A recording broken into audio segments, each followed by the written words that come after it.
The new spring season is in full bloom on Broadway, and we're all about it. I'm so glad you're here. I'm Tamsen Fadal. Sleep all day, party all night, never die. It's fun having vampires on Broadway. One of the most anticipated musicals of the season, The Lost Boys, just opened on Broadway. We caught up with the stars on the carpet.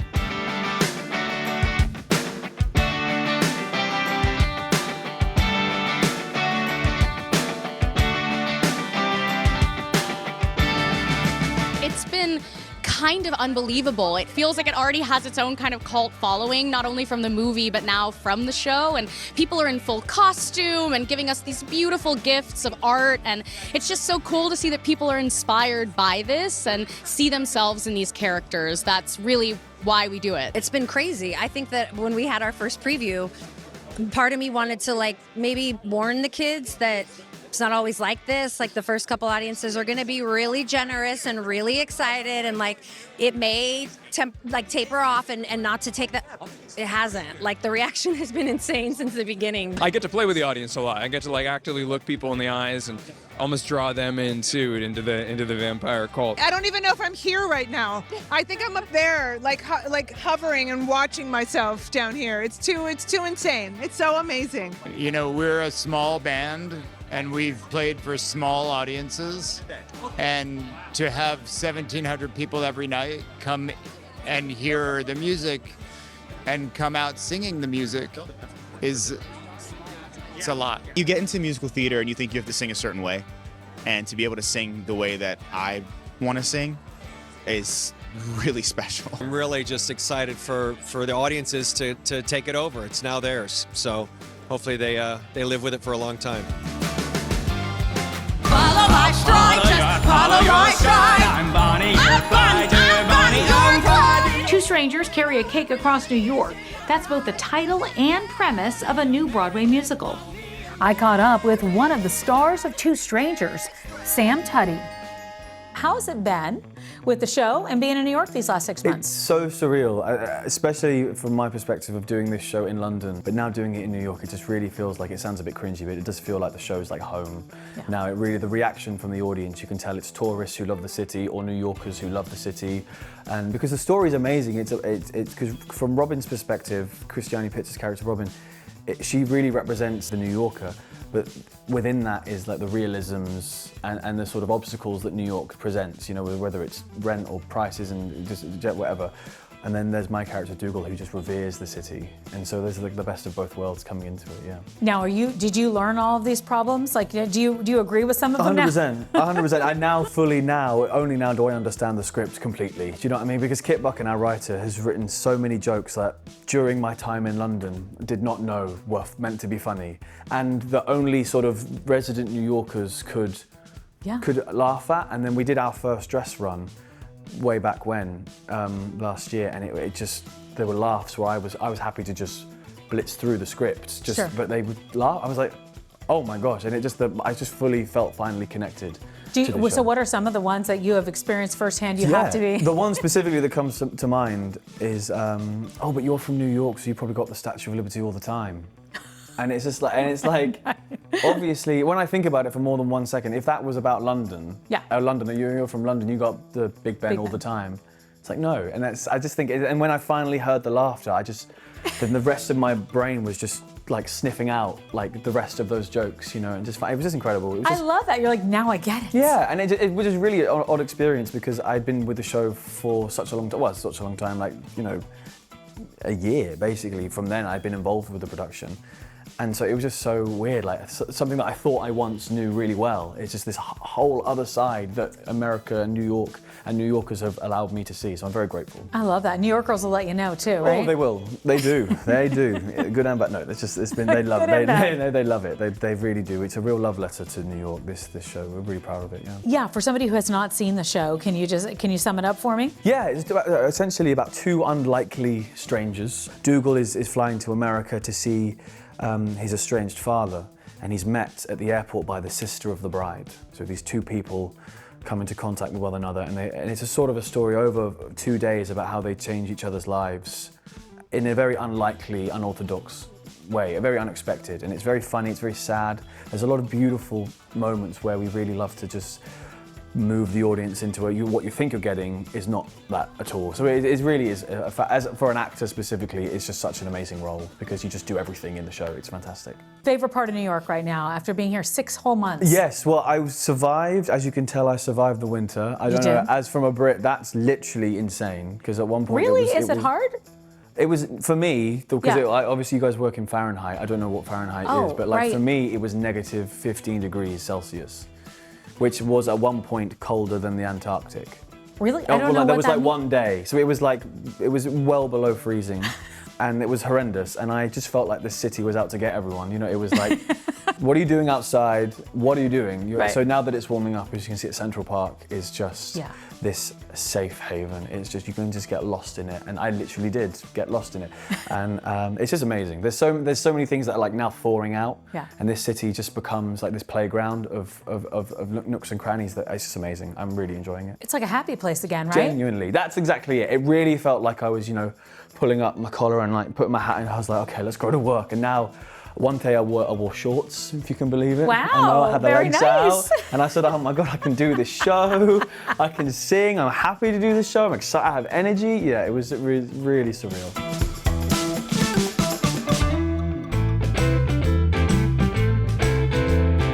The revival of August Wilson's Joe Turner's Come and Gone just celebrated opening night, starring Taraji P. Henson and Cedric the Entertainer.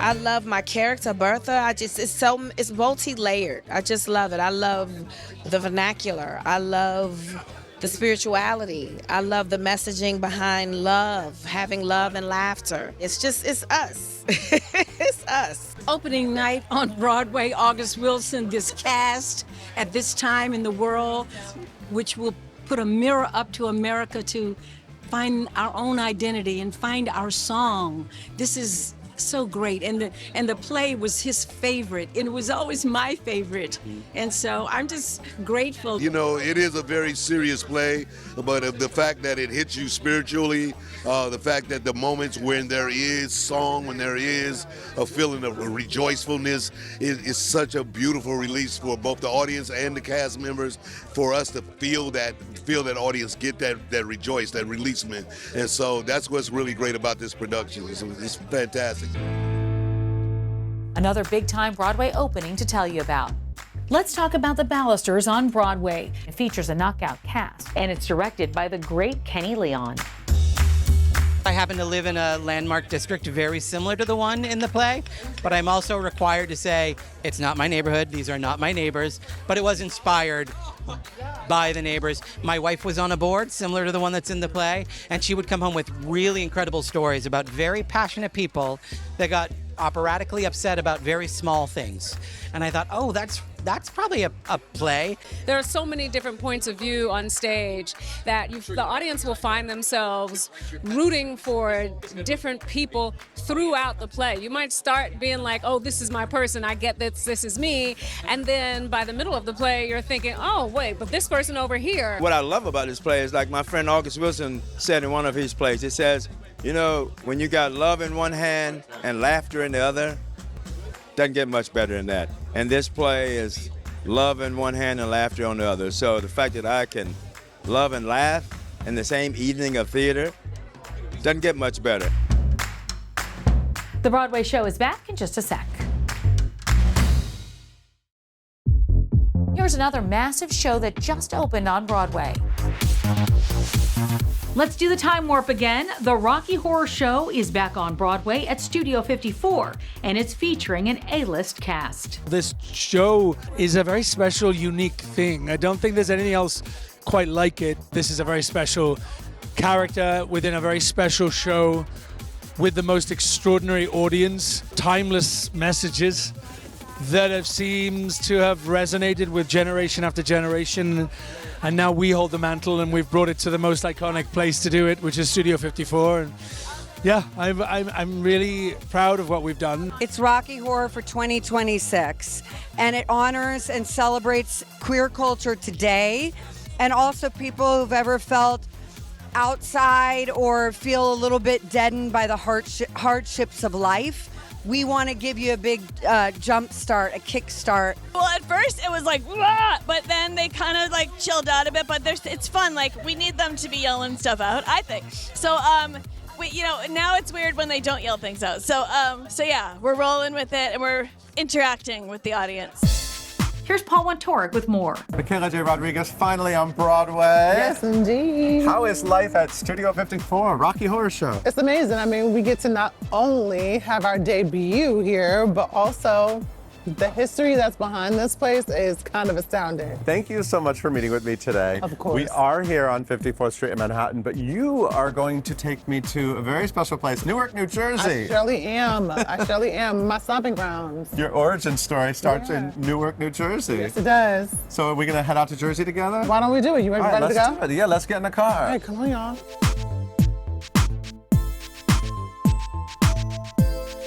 Michaela, here we are, Newark, New Jersey. Hometown, yeah. Is this like home for you? This is home for me. I used to come here all the time. This is the Young Arts program. I mean, this is the first place I auditioned. The best part about it is that like I got to really like see myself through the lens of my mom. I saw that she really wanted me to like take up the dream that she wanted. Yeah, she got to see me kind of like thrive at a really young age, and then I stayed here until I was 18. I'm a veteran, honey. And we're heading up to NJ Pack now. And you started performing, you started doing shows. So tell me, what was the first time you got to do like a real musical? The first time I got to do a real musical here was Rent, actually. Like we would do summer performance workshops, which would be a compilation of medleys. So me being a vocalist, me being a vocal major, we would do a whole slew of songs that were medleys, and we would perform them at the end of our summer performance workshop. What was it like becoming famous?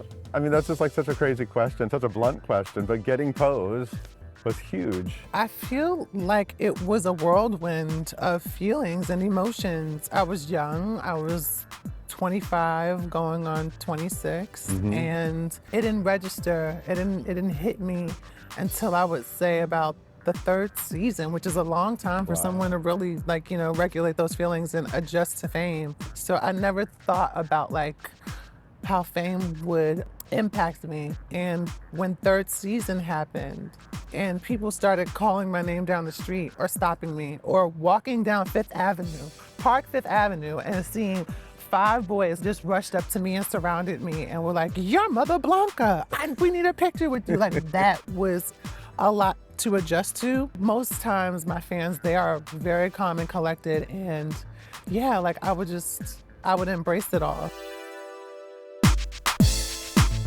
This is Arts High School. You had to audition to get in here. Yeah, these were the formative years. Yeah.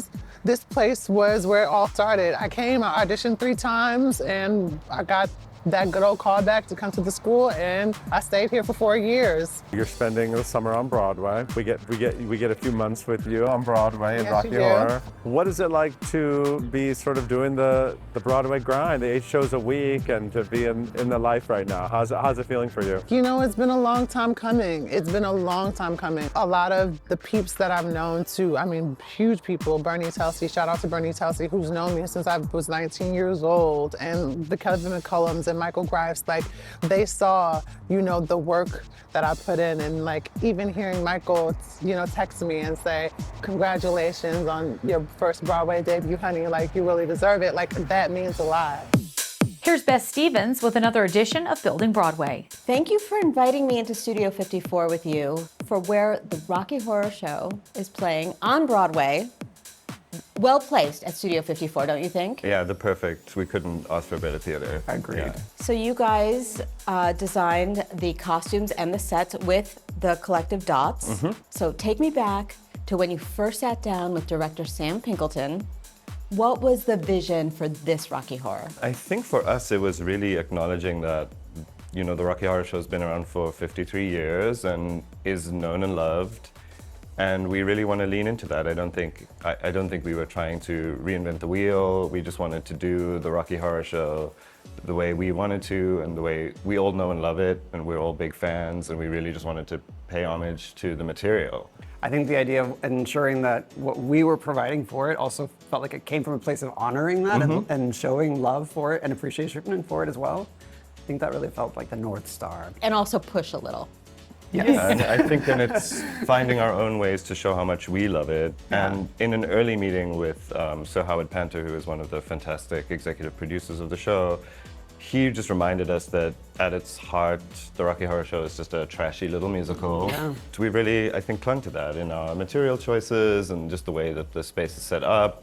We really wanted to keep the rawness of the piece alive. It's a work that oftentimes invites a sense of almost like a DIY. I want to participate in it with it in a way that feels like I have brought something of myself to it. Audiences tend to do that. Yeah. And we wanted to have that spirit in the production, that it felt like it was something that is made out of materials that you recognize, but maybe is sort of shown in a way that feels sort of fun and an invitation to play it. It's so funny because when you say DIY, I think about how audiences, they come dressed up, they're very glittery, they're very ready to participate in whatever way they want, but it's still Broadway, right? So there's got to be some balance between the spectacle of Broadway and what that means to audiences and the sort of trashy little show aspect of it. So tell me about finding that balance. Sam said a really smart thing, that it was about the materials, you know, it should be cheap and it should be accessible, but it should be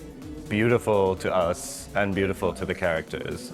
So I think that was a really important thing of like how to take things that are accessible and sort of Party City in a fun way, but make them really feel Broadway and feel like, and I think this really comes to the fore in the floor show section at the end of the show, where it's really this thing that Frankenfurter made, and it's beautiful to him and therefore beautiful to us. When you think of Rocky Horror, you think of the characters and you think of what they wear, and they're so iconic. Denying that or sort of trying to just strictly do an interjection for the sake of avoiding what's been known or sort of is already in our minds felt like a disservice. And so there are things that, you know, certainly feel referential to previous productions of Rocky Horror or even the film. But maybe what we talk about too is this idea of that almost putting these elements that we know and sort of throwing them all in a blender, and then maybe they arrive in sort of different spaces.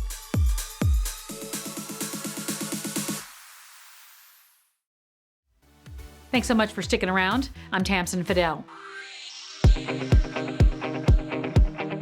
Broadway's got the wind beneath its wings. Beaches just celebrated opening night. We caught up with the stars at the opening. A story about friendship is very close to my heart. I have 4 best girlfriends that I've had since I was 15. They have seen me through literally everything, and I've seen them through theirs. And I just wouldn't be alive without them. So a story that honors friendship and the importance of friendship is one that I have to tell.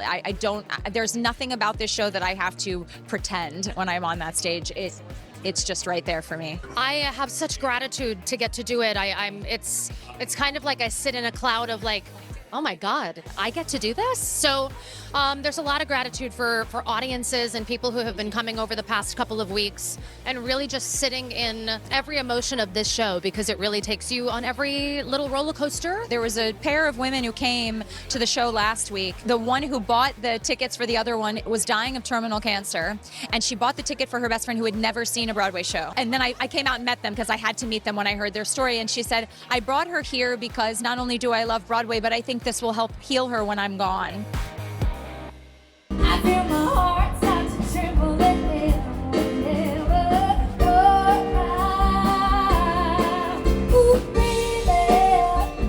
The annual Broadway Celebrates Earth Day concert returned to Times Square last Saturday, bringing a free afternoon of performances, community, and climate action. Now in its 5th year, the event blends Broadway talent with student performers and environmental leaders, highlighting how the arts can inspire real-world change. The concert is presented by the Broadway Green Alliance, an industry-wide initiative that works to make theater more sustainable, offering tools, education, and programs that help reduce environmental impact, both on stage and off. With tens of thousands attending each year, the event has become an Earth Day tradition, where Broadway uses its voice in support of a more sustainable future.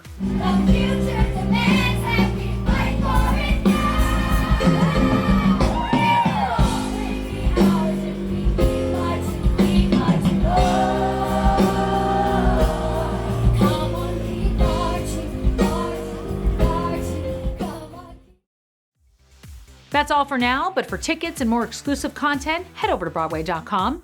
And until next time, I'm Tamsen Fadal, and this is The Broadway Show.